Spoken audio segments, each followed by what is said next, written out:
Hello guys, आप सभी का हमारे यूट्यूब चैनल नीलम क्लासेस में स्वागत है। हम आपके लेकर आए हैं सीडीपीपी में एक मोस्ट इंपॉर्टेंट टॉपिक है जो हमारा कोहलबर्ग है। कौन सा टॉपिक है सीडीपी में? कोहलबर्ग।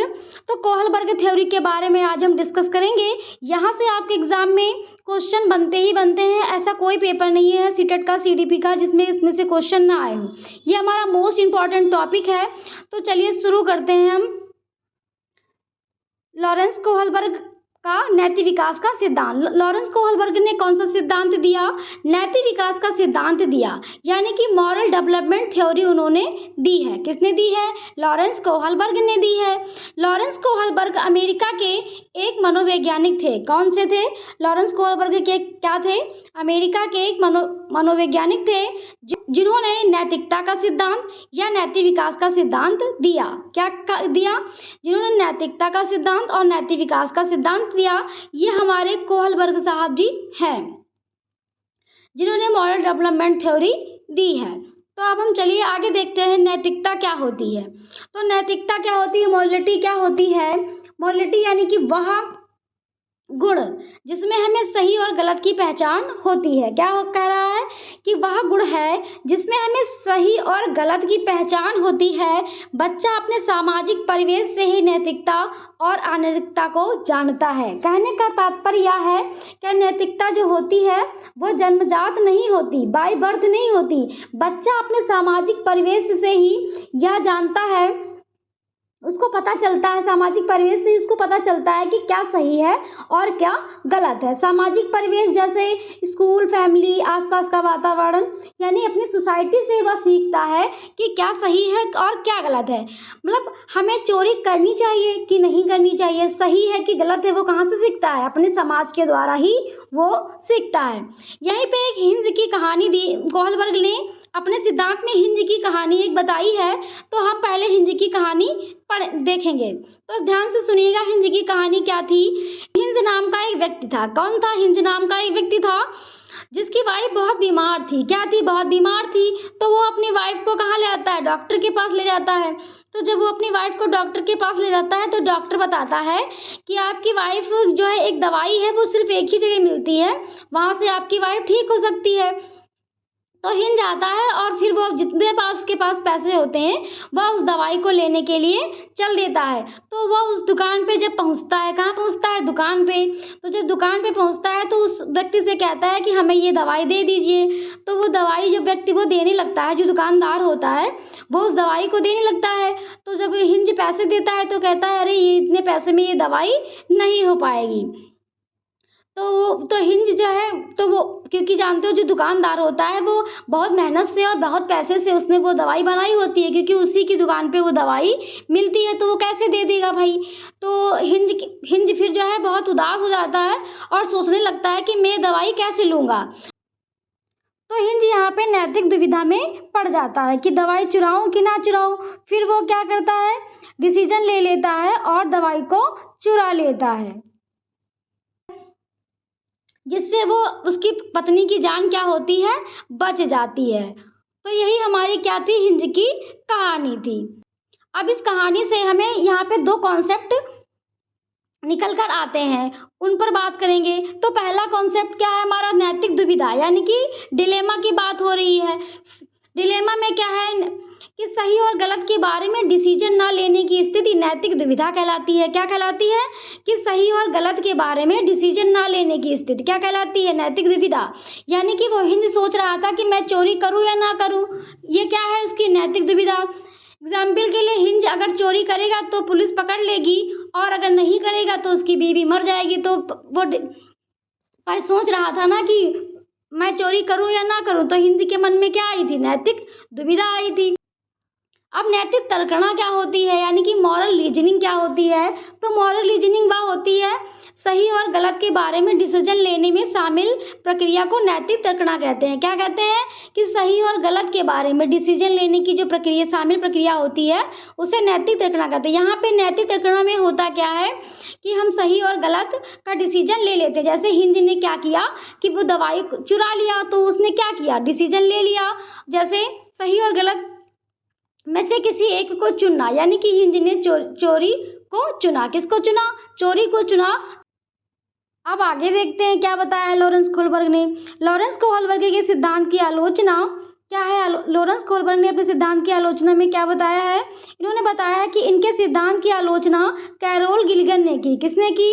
कैरोल गिल्लिगन ने की।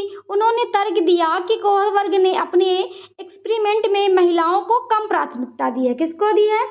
इनकी जो आलोचना किसने की? कैरोल गिल्लिगन ने की। और इन्होंने एक्सपेरिमेंट किया, उसमें महिलाओं को इन्होंने क्या किया? कम प्राथमिकता दी।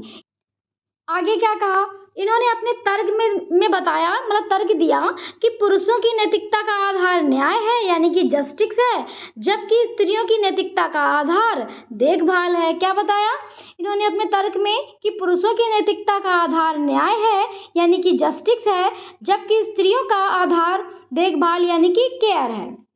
यहाँ पर ये कह रहा है कि अगर महिलाएं कोई भी चीज़ सोचती हैं सही और गलत के बारे में, तो वो देखभाल यानी कि केयर के थ्रू सोचती हैं, जबकि पुरुष जो है क्या सोचते हैं?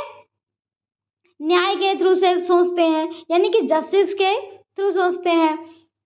तो यही इन्होंने अपने तर्क में बताया। अगला पॉइंट क्या कहता है कि मेल एंड फीमेल की मॉरल रीजनिंग में क्या है? मेल और फीमेल की मॉरल रीजनिंग में कल्चर डिफरेंसेस को इम्पोर्टेंट नहीं दिया। क्या कहा है? अपने सिद्धांत में कल्चर की अवहेलना की है, कल्चर का कल्चर को कोई महत्व नहीं दिया। अब आगे देखते हैं लॉरेंस कोहलबर्ग ने 3 लेवल जो बताए हैं। क्या बताए हैं? 3 लेवल। तो देखते हैं लॉरेंस कोहलबर्ग ने नैतिकता के 3 लेवल बताए हैं। कितने लेवल बताए हैं? 3 लेवल बताए हैं और 6 स्टेजेस बताई हैं। पहला हमारा कौन सा लेवल है? प्राक रूढ़गत नैतिकता का स्तर, यानी कि प्री कन्वेंशनल लेवल। इसमें बच्चे की एज कितनी होती है? 4 से 10 वर्ष होती है। कितनी होती है? 4 से 10 वर्ष होती है। इस अवस्था में नैतिकता शून्य होती है। क्या होती है? इस अवस्था में बच्चे में नैतिकता शून्य होती है, यानी कि बच्चों को सही और गलत के बारे में पता नहीं होता। इस लेवल में क्या होता है कि बच्चे में नैतिकता क्या होती है? शून्य होती है, और बच्चे को सही और गलत के बारे में पता नहीं होता। इस अवस्था में नैतिक तर्कना दूसरों के मानकों के अनुसार होती है, यानी कि इसमें बच्चा जो है समाज के द्वारा, यानी कि नैतिकता जो होती है वो समाज से अर्जित करता है, यानी कि दूसरे के मानकों के अनुसार नैतिकता होती है। क्योंकि इसमें जो बच्चा होता है उसमें नैतिकता क्या होती है? शून्य होती है। ये क्वेश्चन आपके सीटेट में पूछा गया है कि बच्चे में नैतिकता शून्य किस लेवल में होती है? तो किस में होती है? फर्स्ट लेवल में हमारे होती है, यानी कि इसमें इस अवस्था में नैतिकता क्या होती है? शून्य होती है, और जो दूसरों के मानकों के अनुसार होती है। इस अवस्था के दो भागों में बांटा गया है। कितने भागों में बांटा गया इस अवस्था को?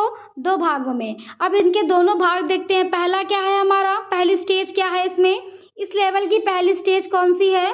दंड एवं आज्ञा पालन उन्मुखता, यानी कि पनिशमेंट एंड ओबीडियंस। क्या है? Punishment and obedience. इसमें क्या होता है? इसमें नैतिकता सजा और आज्ञा पालन पर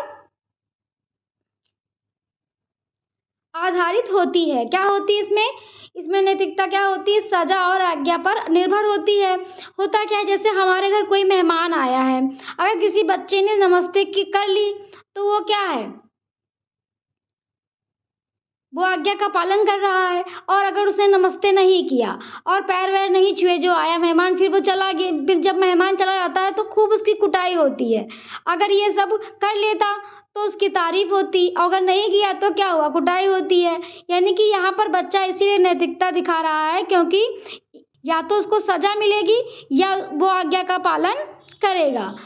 जैसे एग्जाम्पल, जब हिंद ने चोरी की तो बच्चे ने सोचा अगर वह चोरी करेगा तो उसे क्या मिलेगी? सजा मिलेगी।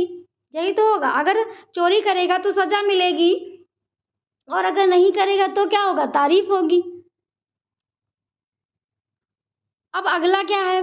दूसरी स्टेज क्या है हमारी? साधनात्मक सापेक्षता तथा उन्मुखता, या इस अवस्था को जैसे को तैसा भी कहा जाता है। क्या कहा जाता है इस अवस्था को? जैसे को तैसा भी कहा जाता है, क्योंकि इसमें जैसे बच्चा कोई उसके साथ करेगा वह वैसा ही खुद भी करेगा। यानी कि होता क्या है इसमें? टिट फॉर टैट वाली स्टेज है। इसमें बच्चा आप जैसा व्यवहार उसके साथ करेंगे वैसा व्यवहार भी आप वो आपके साथ करेगा। एक बच्चे ने दूसरे की पेंसिल को, जैसे एग्जाम्पल, एक बच्चे ने दूसरे की पेंसिल को तोड़ी तो दूसरे ने भी उसका पेन तोड़ दिया। क्या किया? एक बच्चे ने उसकी पेंसिल तोड़ी तो दूसरे ने भी क्या किया? उसकी पेन को तोड़ दिया। दूसरा एग्जाम्पल क्या है कि अगर तुमने मेरा लंच खाया है तो मैं भी तुम्हारा लंच खाऊंगा। ये कौन सी अवस्था है? टिट फॉर टैट वाली अवस्था है, जैसे को तैसा वाली अवस्था है। दूसरा लेवल देखते हैं। दूसरा लेवल क्या है? रूढ़गत नैतिकता का स्तर। क्या है दूसरा लेवल हमारा? रूढ़गत नैतिकता का स्तर, यानी कि कन्वेंशनल लेवल है, जिसकी एज क्या है? 10 से 13 वर्ष। कितनी है? 10 से 13 वर्ष। इस अवस्था में क्या होता है? इस अवस्था में बच्चा दूसरों के मानकों को अपने अंदर समावेशित करता है, तभी उसी के अकॉर्डिंग सही और गलत का निर्णय लेता है। क्या होता है कि यहाँ पर दूसरों के मानकों को, यानी कि अब यहाँ पर वह नैतिकता करेगा जो दूसरों ने, जो समाज ने उसे बताई है। क्या बताई है? किसी का पेन मत तोड़ो, किसी चीज़ को चोरी ना करो, किसी को जवाब ना दो। यहाँ पर बच्चा जो क्या है, यहाँ बच्चा समाज ने जो कॉन्सेप्ट बताए हैं उसी को मानता है। क्या लेवल को भी 2 भागों में बांटा गया है। अब देखते हैं इसका पहला लेवल क्या है। पहला क्या है? अच्छा लड़का अच्छी लड़की बनने की उन्मुखता, यानी कि गुड बॉय और गुड गर्ल। क्या है? गुड बॉय और गुड गर्ल। इसमें क्या होता है कि बच्चा दूसरों के सामने अच्छा बनने की इमेज बनाता है। क्या कहता है कि दूसरों के सामने वह बहुत अच्छा बनेगा, दूसरों को दिखाने के लिए वह अच्छा बनेगा। तो क्या कह रहा है कि दूसरों के साथ भला बनकर अनुमोदित अर्जित करता है। क्या करता है? दूसरों के सामने वह अच्छा बनता है। आगे क्या कहता है? गोल्डन रूल का विचार भी इसी अवस्था में आता है। क्या है? गोल्डन रूल का विचार भी इसी अवस्था में आता है। इसमें क्या करता है? दूसरों के सामने अच्छा बनने के लिए यह नैतिकता करता है। आगे देखते हैं दूसरी स्टेज हमारी कौन सी है? कानून एवं व्यवस्था उन्मुखता, लॉ एंड ऑर्डर ओरिएंटेशन। इसमें बच्चा कानून तथा सामाजिक व्यवस्था को बनाए रखने की भावना विकसित करता है। क्या करता है?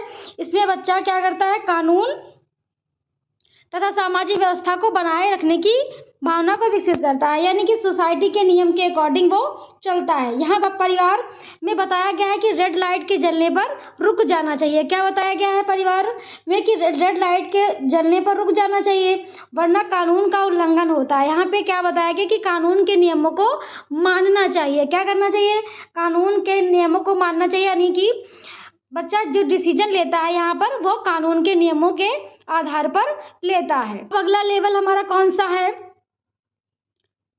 उत्तर रूढ़गत नैतिकता, यानी कि पोस्ट कन्वेंशनल लेवल, जिसमें बच्चा 13 वर्ष के ऊपर होता है। कितने वर्ष के ऊपर होता है?